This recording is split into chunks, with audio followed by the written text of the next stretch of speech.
नमस्कार दोस्तों, मैं दिलीप कुमार। दोस्तों, बिहार के मुख्यमंत्री नीतीश कुमार जी बिहार के नियोजित शिक्षकों को राज्य कर्मी का दर्जा देने पर सहमत हो चुके हैं। ये बहुत अच्छी बात है, हम लोग भी इसका स्वागत करते हैं और नीतीश जी को धन्यवाद देते हैं कि 4 लाख नियोजित शिक्षकों की मांग को आप पूरा करने जा रहे हैं। इसके लिए नीतीश कुमार जी आपको बहुत बहुत धन्यवाद। क्योंकि नियोजित शिक्षक जो कोई 10 साल से, कोई 12 साल से, कोई 8 साल से, 5 साल से जॉब कर रहे थे, सरकारी नौकरी कर रहे थे, पढ़ा रहे थे और उनको राज्यकर्मी का दर्जा अगर नहीं दिया गया अभी तक तो ये बहुत गलत था। इसलिए राज्यकर्मी का दर्जा तो उन्हें मिलना ही चाहिए था। हम लोग भी कई बार सरकार से ये मांग कर चुके हैं कि नियोजित शिक्षकों को राज्यकर्मी का दर्जा मिलना चाहिए।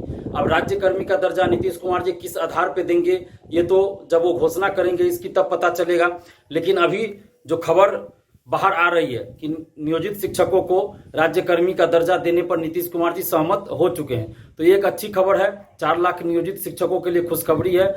इसके लिए हम तमाम नियोजित शिक्षकों को बहुत बहुत बधाई देते हैं और साथ ही नीतीश कुमार जी को बहुत बहुत धन्यवाद देते हैं कि आपने 4 लाख नियोजित शिक्षकों की मांग को पूरा करने का आश्वासन दिया है और उम्मीद है कि बहुत जल्द ही उनकी मांग पूरी हो जाएगी। इसके लिए नीतीश कुमार जी को बहुत बहुत धन्यवाद।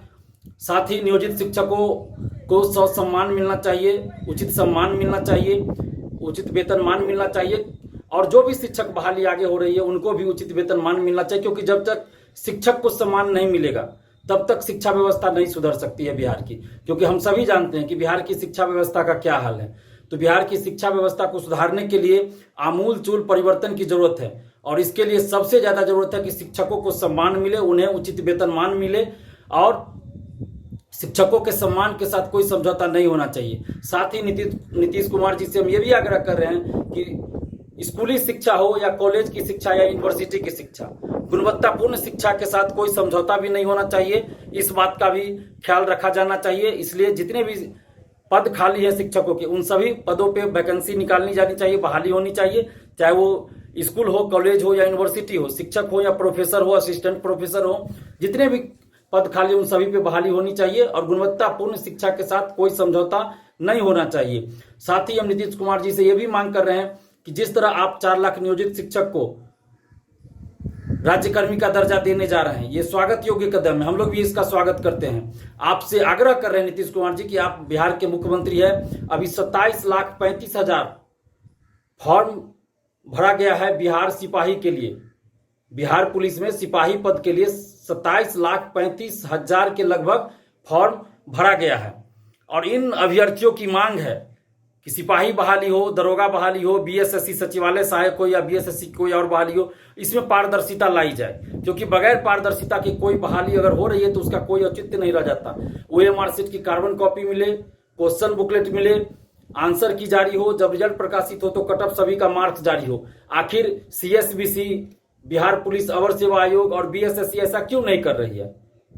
ऐसा करने में इन लोगों को क्या आपत्ति? क्यों नहीं आंसर बताया जा रहा है? अभ्यर्थियों को यह जानने का हक है कि किस क्वेश्चन का आंसर सीएसबीसी ने क्या सही माना है, बीएसएससी ने क्या सही माना है, बीपीएसएससी बिहार पुलिस अवर सेवा आयोग ने क्या सही माना है। अभ्यर्थियों को यह जानने का हक है। जो 27 लाख अभ्यर्थी बिहार सिपाही बहाली में शामिल हो रहे हैं, उन 27 लाख अभ्यर्थियों को जानने का हक है कि सीएसबीसी किस क्वेश्चन का क्या आंसर सही मानेगी। सीएसबीसी के परीक्षा में, सिपाही बहाली की परीक्षा में, लिखित परीक्षा में इन अभ्यर्थियों को कितना मार्क्स आएगा ये जानने का हक है। साथ ही लिखित परीक्षा में तो ये सब किया ही जाए, फिजिकल टेस्ट में भी, फिजिकल टेस्ट के तुरंत बाद लिखित रूप से फिजिकल का मार्क्स भी सभी अभ्यर्थियों को दिया जाए। आखिर ऐसा करने में इन भर्ती आयोग को क्या दिक्कत है?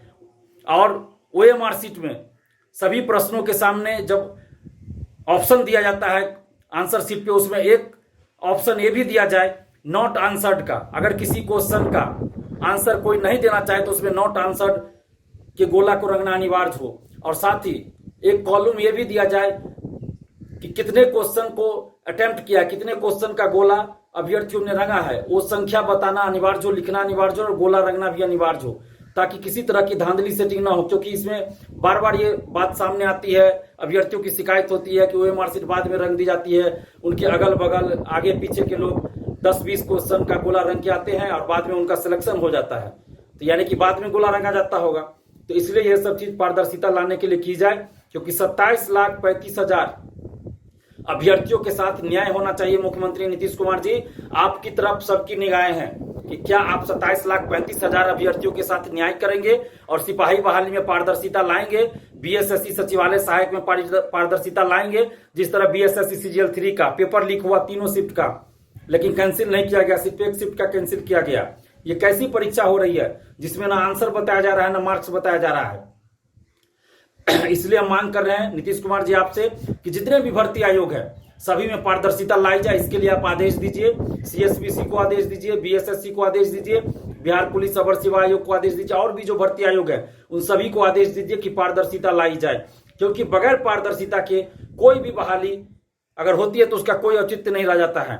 जब अभ्यर्थी ही संतुष्ट नहीं, अभ्यर्थी को जब संदेह है कि इस बहाली में धांधली हुई है, सेटिंग हुई है, तो फिर उस बहाली का क्या औचित्य। इसलिए पारदर्शिता लाई जाए ताकि किसी भी अभ्यर्थी के मन में किसी तरह का संदेह न हो। धन्यवाद, जय हिंद।